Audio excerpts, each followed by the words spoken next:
The railway budget of 2013 was announced today for the first time in 17 years by Congress Minister Pawan Kumar Bansal, who, as per tradition, added the poetic element to his speech.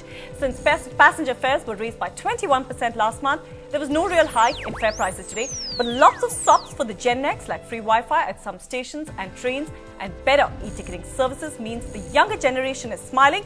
But what about the Aam Aadmi, who's still waiting for his basic needs to be met? All that and a lot more on the social network today, where we discuss, is free Wi-Fi really connecting railways with the passenger? Before we introduce our panelists for the day, let's quickly listen into what Arsen has sent us. अगर हम जाएं तो अभी हम basic hygiene अपनी पूरी नहीं कर पा रहे हैं। जैसा आप देखें, स्टेशन की सफाई, सारी और भी दूसरी चीज़ें हैं, वो प्रॉपर नहीं है, तो इन चीज़ों को आने बहुत टाइम लगे। प्रॉपर तरीके से अभी स्केलेटर नहीं है स्टेशन के ऊपर, प्रॉपर सारी चीज़ें नहीं है, तो मेरे हिसाब से लगता नहीं मुझे इतनी जल्दी सारी चीज़ होगी। All right, joining us in the studio, we have with us today Mr. Vij, who's the ex-member of the Indian Railways. And we've also got with us in the studio Shashank. He's a member of the Indian Railways fan club. Shashank, of course, many people are probably discovering that fan club for the first time. And also joining us on the Sky call is Girish Khoopchandani, who's a lawyer. Thank you all for joining us on the show today. Just to quickly remind our viewers that you can tweet us live during the show. And of course, we will pick up those tweets in the course of our debate. Shashank, if I could just start with you first, what for you has been what for you are the three salient features that have struck out from the rail budget today? Biggest thing is, it is almost like any other budget that I've seen over the years.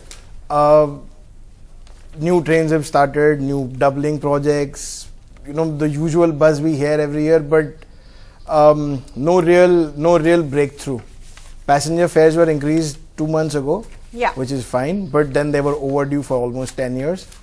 So at this rate, railways just, I don't see where the money which Mr. Bansal keeps talking about, where that's going to come from. I still don't see how that's going to happen. Okay, Shashank, you could probably be saying something that many other passengers are probably not happy to hear, because they're probably rejoicing the fact that at least they're not seeing any real passenger fare hike today. Sir, as somebody who's of course worked in the Indian Railways for such a long time now, you know, the Railway Ministry is often called the coalition compromise. What do you make of that? Today, the Minister of Railways is from the Congress party. To that extent, the central government and the Railway Ministry's cooperation is even more thoroughly, I would say, expected, assured. But the task is so big that centre, how much can it support the railways, and whether railways can generate enough resources. If they cannot generate, will there be visible improvement? So there is very little to maneuver, keeping the common man's needs. But there is no doubt that the task is. Are you happy with the rail budget today, sir? Are you happy with, simple question, are you happy with the rail budget today? Given the constraints, nothing better could be done. Nothing better could be done. Girish, do you want to come in, and you've obviously been tracking the rail budget as well. What do you think is your takeaway as somebody who probably uses the railway? What's your takeaway from the budget today?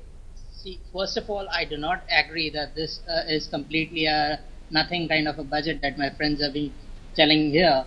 Because if you know, it's the political arena we have right now in India, and also giving it's an election year. This is, to me, a pragmatic and populist budget combined. You can see 10% RPF reservations for women. It's all welcome, because what we've seen in Delhi is in front of the nation. So that's a welcome step. Again, we have the Institute for Financial Management, Rail Financial Management. That is a good step. That we should welcome it.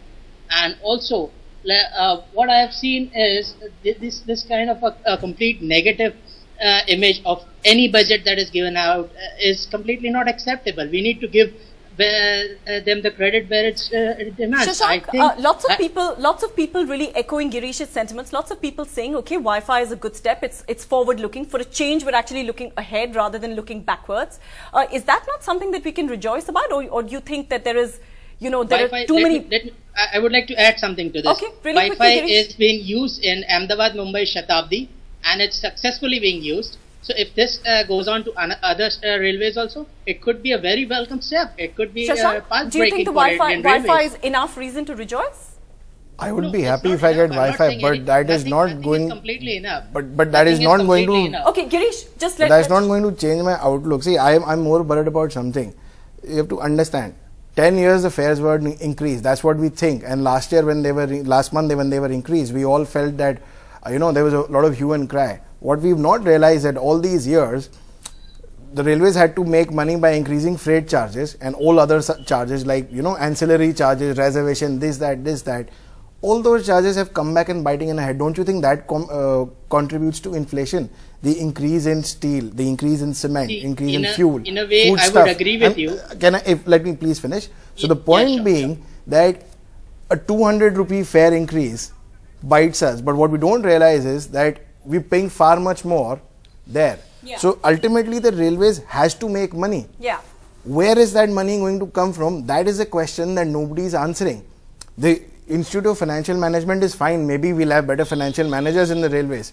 But the real question is not yet answered. Mr. Vich, Shashank making that point that the real question of where the funding is really going to come from is not answered year after year after year. That is true, because railways' own resource generation cannot take care of the genuine needs of the common man. But railways must move ahead with things like Wi-Fi availability, because there is a demand for that also. Don't deny it to them.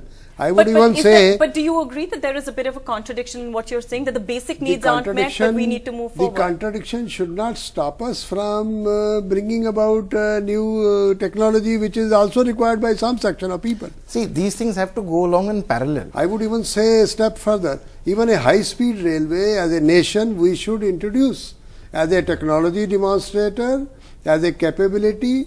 We should not just sit back and say, I have not solved this and therefore... Okay, if you're talking about moving parallelly, sir, then there was, a lot of tweets have been coming in which have talked about, welcoming the Wi-Fi, but they're bringing up a very, very simple infrastructural point. What about the charging points in the actual coaches? Absolutely.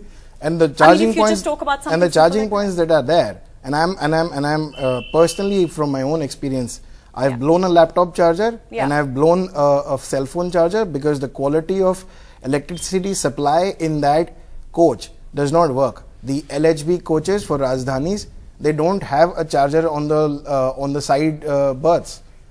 So we are not looking at that, and we're talking about all these things. I'm sorry, I mean, we're losing focus. Okay, sir was talking about high-speed railways. Yeah. Delhi Bombay is about roughly 1400 kilometers thereabout, so is Delhi Calcutta. We got trains that do 16-17 hours to those cities, and they've been around for almost 30 years now. Madras to Bombay, Bangalore to Bombay, equally important, big demand. Trains still take more than 24 hours. There isn't a single superfast train between Bangalore and Bombay. No AC service, no premium service. There are Volvos that are, taking the railways to the cleaners on those routes. Yeah. I'm sorry, but there is no plan for